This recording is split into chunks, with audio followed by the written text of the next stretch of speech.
Our second podcast. It's quite exciting. We've had some very positive feedback on the first one, so that was wonderful. For the stone carving and lettering takeaway. Yes.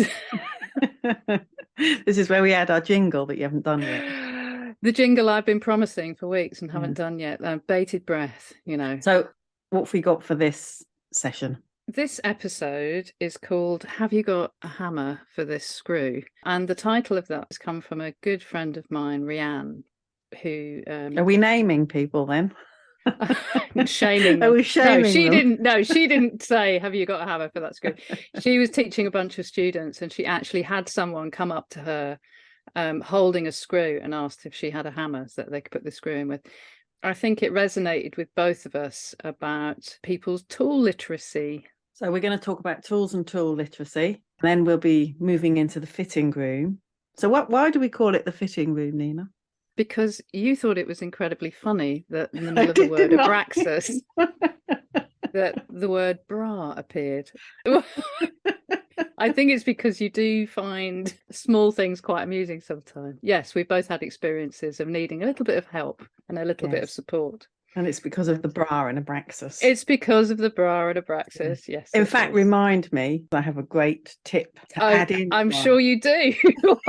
I'm hoping you've got a pair of great tips. Yeah. But I will remind you at a later moment in our podcast to tell us your great tip. Okay, so moving on, have you got a hammer for that screw? I feel incredibly blessed that I was brought up in a family where tools were commonly used because my father and brother were both master carpenters. Brothers, and I was encouraged very, very early on. And when I say early, I mean as soon as I could pick up something and became interested in what they were doing, I was handed a small pin hammer and some pin nails and encouraged to smack these tiny nails with my tiny fingers with a tiny hammer into some wood. And I never really thought about it until I encountered people trying to learn a craft skill, masonry or carving, and I realized that some people don't actually find out about tools and their usefulness until they become interested in later life, so as an early adult. And you have a very different experience, don't you? Yeah, I came from a family who were absolutely and utterly useless. Well, my immediate family, I had a very creative aunt who was a potter, but she never showed me much. But my experiences with my family were the complete opposite to yours. I grew up in a house where things were never fixed, never mended. And it was always a mystery to me as a child how anything was ever done. I remember our kitchen tap, you couldn't turn it off once you turned it on. And so for months, we lived with no kitchen tap. And when visitors would come and go to turn the kitchen tap on, we'd say, no, don't turn the tap on. You'll flood the house. And then one day my mum got a plumber in to fix it. And it was a revelation to me. I remember this mystery being solved. How you fix things is you get somebody in with tools.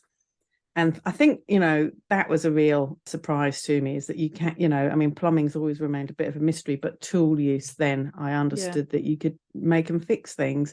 So a very different experience to you. Yeah, my family were all about make and fix. In fact, you were encouraged to make things for people. I think it's very interesting that we are both self-confessed tool addicts. Yes. And we both love and collect. We love kit. So we thought it would be interesting to talk a little bit about our journey, how we came to like tools and making, but also some advice for those people who might be discovering stone carving, because it is a complete mystery sometimes where you get tools from, what kind of tools you should buy, because there is a very big blended crossover between, I think, carving and masonry, and the same firms sell both tools, and sometimes you can make expensive mistakes by buying something that's more suited to industrial masonry rather than the carving that you and I are talking about, which is a slightly finer finished product in that sense, isn't it? We have amassed over our many years carving a substantial amount of tools in our workshops. Yeah. But what we were talking about earlier is the fact that really, to start, the wonderful thing about carving is you can have a really basic kit and do an amazing amount with it. There's a really small range of tools you need to begin with. We're both obsessed probably with the surface left from the chisel. and you have to choose the right chisel and the right dummy to give you the right cut and the right, because that's what a lot of people will struggle with, is to get the surface beautiful from the chisel rather than having to rely on sanding or filing afterwards. And that's quite important. We had a conversation, didn't we? And you were verbalizing what I had felt but not really thought about much, which was how you hear your stone and your tool and the connection between the three and how important it is. And I have just this week, actually, when I'm not around at college, often people get used to having a radio on, and I'll come in, and they get really confused why I'm so adamant that students don't have music on while they're working in a group workshop. And I was standing in the workshop this week and I was teaching somebody. I was so distracted by somebody using the wrong hammer on the wrong chisel on the other side of the room. I had to go over and say to them, everything about what you're doing right now is wrong. And I, in a very supportive way, of course, but it was because I could hear it, and it's so important. And in my own workshop, I will listen to music, I'll have podcasts or spoken word on, but I don't work with headphones on because I need to hear what my tool is doing on the surface of the stone. What would be your earliest memory then of using a tool? I mean, and I use the word broadly, so it could be in a kitchen, it could be it could be in an art class. It would be with my grandfather, who taught me how to use watercolors at a very early age, and how to use a brush on paper and to move the pigment around on the page. He would put a brush or a pencil in my hand, and he would show me how to wet the page and take the colour and put it on, and how to clean the brush, and always to clear up after myself. There was a discipline. How old are you? I was probably 5 or 6 when I started doing things. Such a brilliant things. thing, isn't it, to teach a child? But what I remember most about those really early lessons with him isn't so much about the doing. It was quite a lot about the importance of looking after your, what we now call kit, about never leaving the brush in the water to bend the bristles, and how you always cleared up after yourself. And, you cleaned everything up and you put it away. That was absolutely, if you didn't put stuff away, then you might not ever see it again. Wow. I mean, that actually sums up quite a lot of your practice. It's like your grandfather molded you into the letter cutter you are today, because because of the scale of your workshop, you're very conscientious about putting things away, looking after kit. I do remember recently you gave me a very beautiful piece of linen to wrap my new Japanese pull saw in.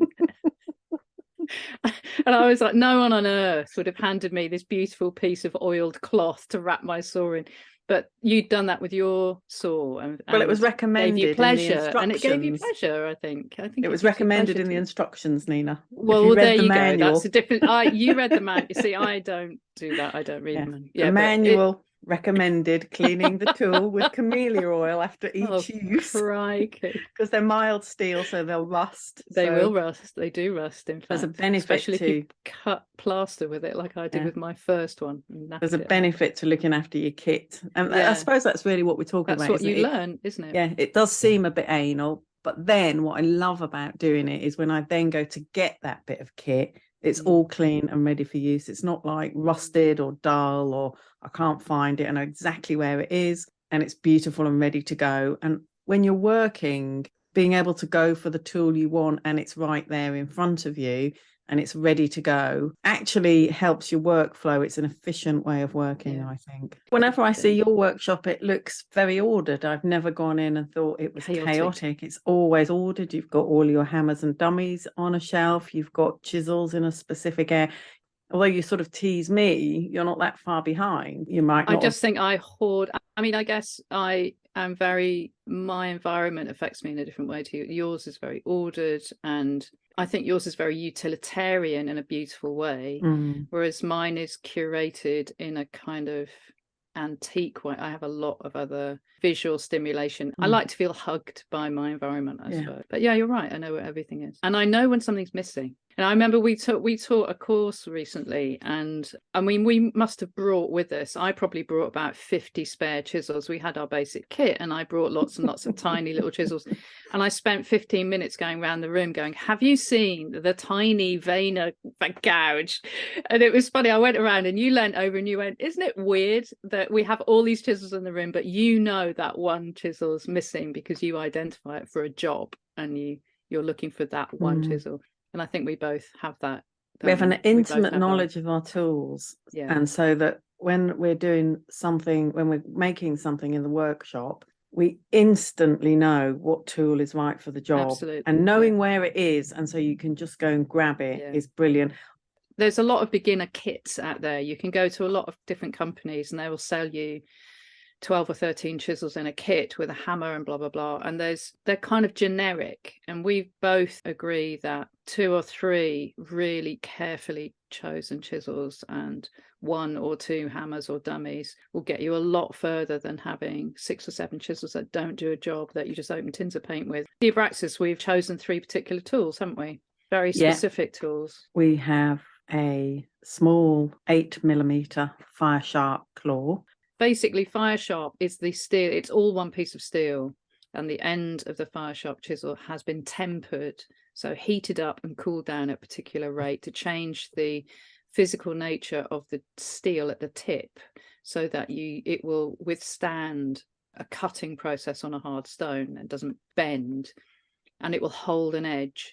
Whereas tungsten carbide is a steel chisel with a piece of very hard steel with a lot of tungsten carbide steel brazed into the end of a mild steel chisel, and basically that little bit of steel, which is very different to the rest of the chisel, can be sharpened to a very, very sharp edge and is very resistant to all sorts of different stones.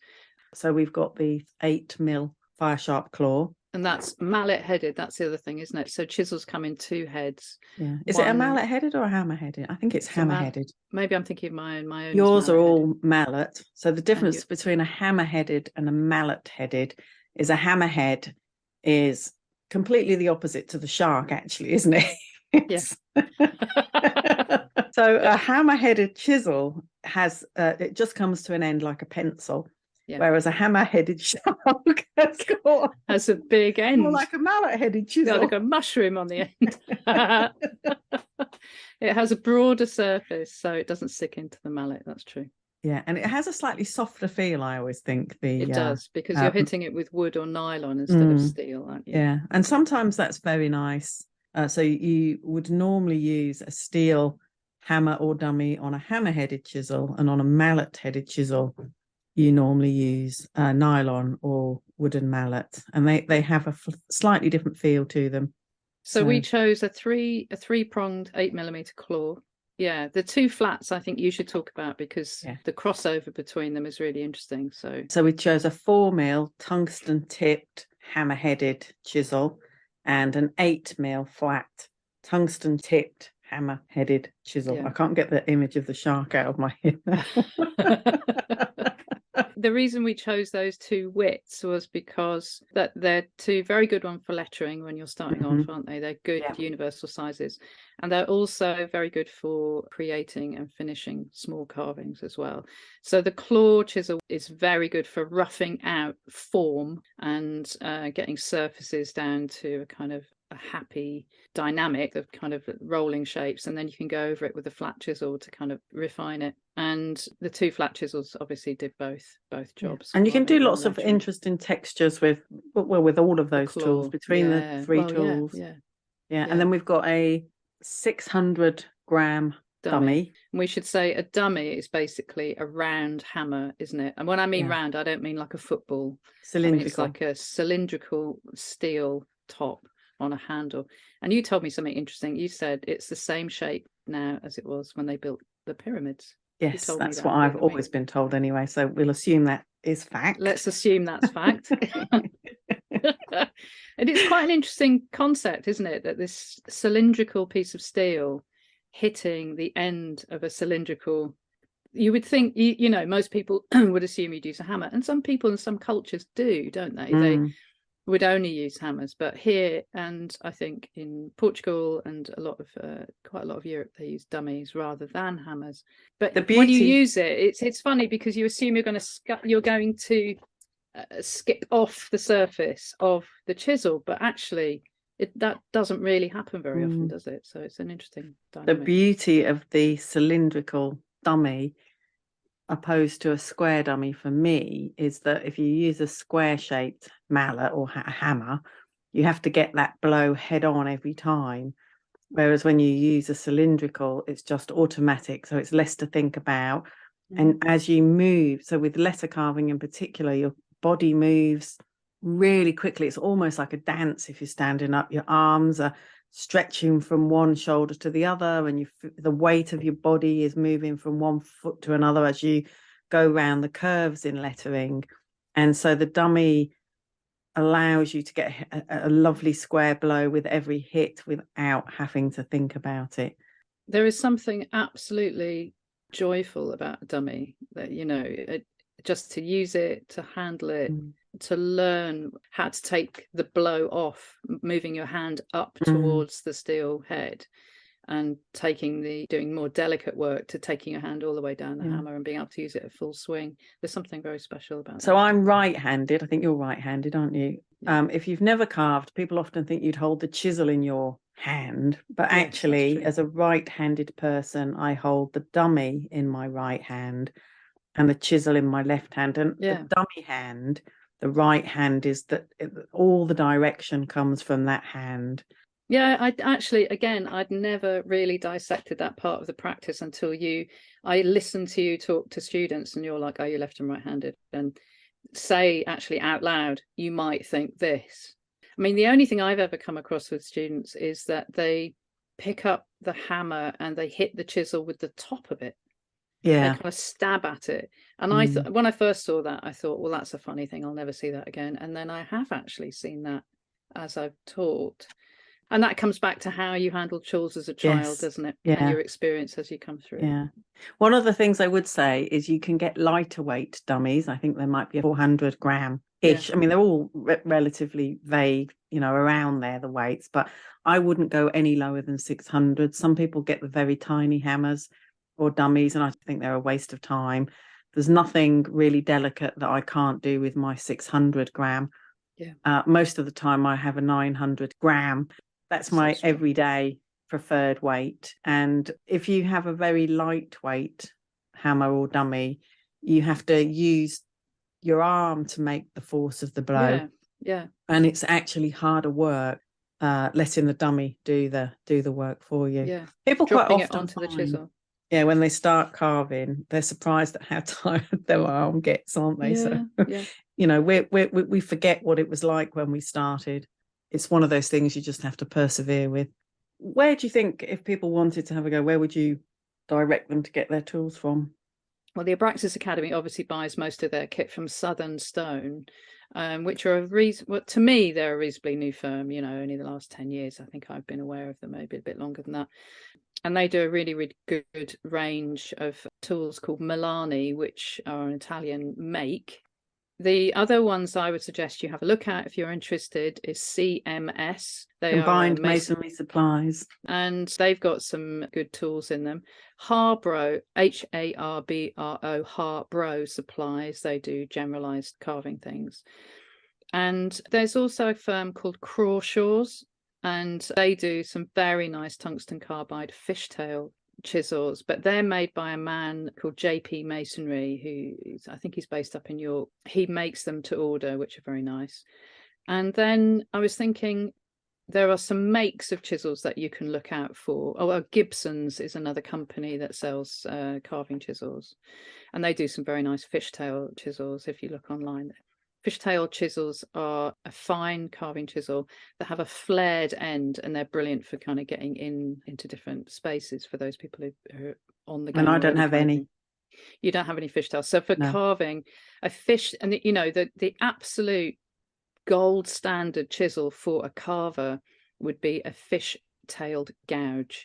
And they are absolutely like hen's teeth to get to. And usually you have to get a blacksmith or someone to make them for you, or you buy something And so the makes that I would look for, if you're looking for a make of chisels from all these different companies, Europe make very good lettering chisels, which are the bog standard kind of lettering chisels. Faulds, Faulds, they are, I think they were, I don't know if they still are, a Scottish firm that made very good carving chisels.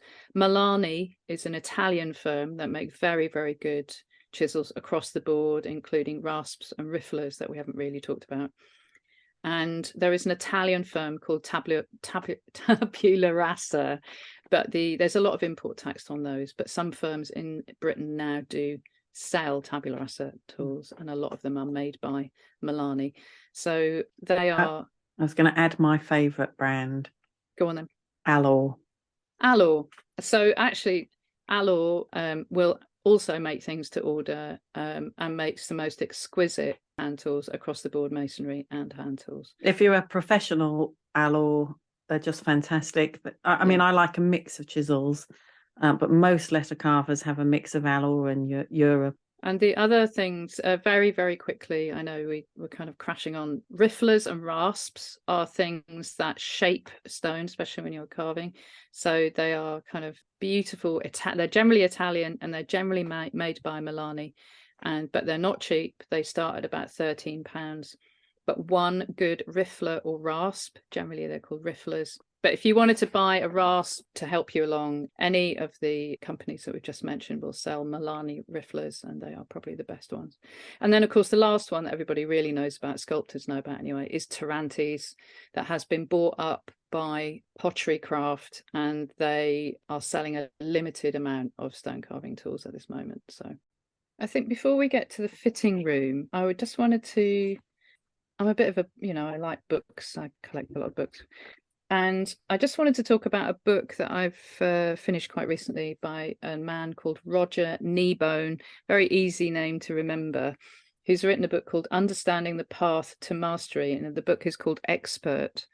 It talks about the whole journey of master makers. There's a tailor, a stone carver called Paul Japeman, who I work with, brilliant stone carver, a milliner, several surgeons. So Dr. Roger Kneebone is a surgeon, and he runs the education, a lot of the medical education department at Imperial College London. And I came across him because I was part of a symposium about dexterity and the loss of dexterity possibly in children because of the lack of making in early years. And I would strongly recommend it if you're interested in becoming really good at any kind of craft or making industry or anything really about where you use your hands. He lays out very beautifully the stages of learning that you go through, including all the frustrations and the plateaus that you get to when you're learning something, and what it takes, and the levels of practice, etc., that you need to get very good at anything really, and mostly practical subjects. So I'd very strongly recommend reading that. So now we can go on to the fitting room. So what's going in the fitting room today, Charlotte? My favourite tip, which reminded me when we were saying about the bra in Abraxas. So as a female carver, one of the problems you get when you're carving is all the bits of dust go down your neck and into your bra. So my at the end of the day, oh my God, it can be really uncomfortable. You've probably experienced that. So a little neck scarf.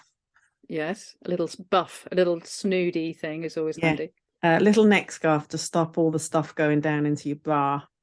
That's my top tip for the day if you're a woman. And I would concur or somebody who that. wears a bra. Yeah.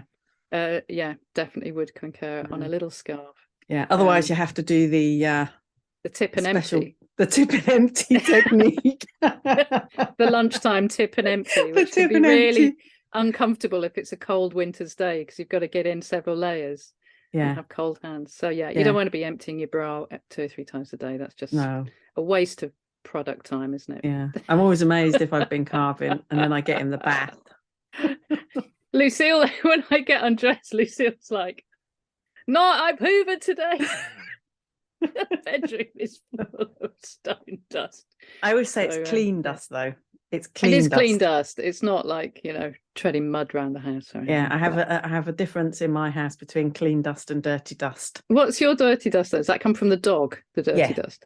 Yeah. So the dog produces dirty dust, but your Yeah. bra produces clean dust. Yeah. And the workshop produces mostly Mostly clean dust. Yeah. Okay, that's interesting. Yeah. Yeah. Not many But, people would agree with you on that one, I don't think. They'd well, be it is like, because it's dust is been locked dust. away for millions of years, hasn't it? Well, that's very true. It's virginal dust, isn't it? I mean, it's Yes. like it's Virginal do you don't dust. think that's amazing that you cut open a stone and you are the first living organism to touch, smell, see I do. that I do think that. in And millions of smell. years? We should Smell of quickly it. talk about smell. It's not Stones me, do it's the smell. stone. The stones smell. Sometimes they smell of egg.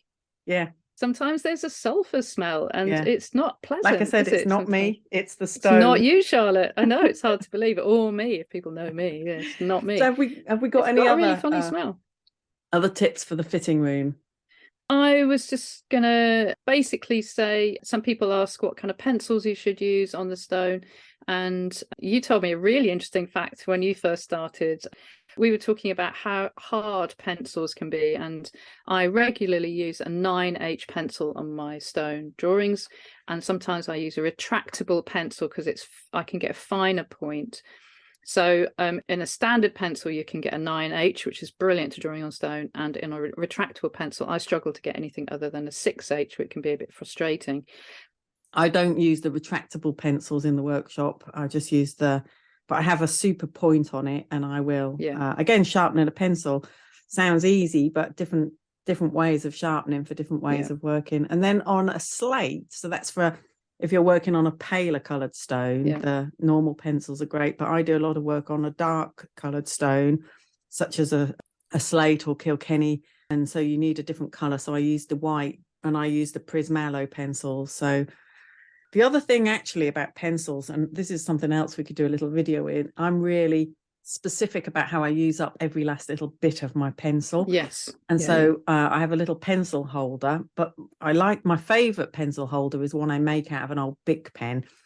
And I'll do a little video on that and put it online. So when a pencil starts to get short, it becomes very difficult to draw with. And it actually, especially with lettering, it really affects the way you can draw, because it can't rest on that bit of hand. And so if you make a pencil extender, you can use your pencil till the very end, whereas if you don't, you tend to have up to a third of your pencil that becomes unusable. So just by making a simple tool to use your pencil with, you use 100% of your pencil rather than sort of 65% of your pencil. That's a really good tip. It's a really good tip. And when you're paying like £2 a pencil, that makes a big difference. A big difference over a period of time. Running a workshop is also about being aware of, how to use your tools to the maximum. And I love using my chisels as well, my tungsten chisels, until the tungsten falls out. And when carving, on the very end of the tungsten, sometimes it suddenly goes, and I think, I've used every last little bit of that tungsten up. Do you know, I've never, ever done it. I've never used it. Never. I repurpose them to something else when they get low. I make different shapes out of them for different jobs. Well, I still have all my steel blanks, but the tungsten has worn all the way down and then popped out. Yeah. So there's no tungsten left, and I can give you all the old steel things, and you can show me how to. Let's be fair. I repurpose them before the tungsten falls out. I don't use them up to the steel. That's fabulous. That's a nice tip. I like the idea of using a pencil all the way down to the bit that I've chewed. Okay, so that's the end of our podcast, I think, unless you've got anything else to add. No, not at all. Just that if you have any questions about tools or where to buy them, etc., or if you're confused about any of the random information we've thrown at you today, you should email us at info@abraxasacademy.co.uk, or if you've got a question for the fitting room, or next time, then email it in. And we've just set up a YouTube channel, Abraxas Academy, where we'll start posting our videos and links to different things as we go.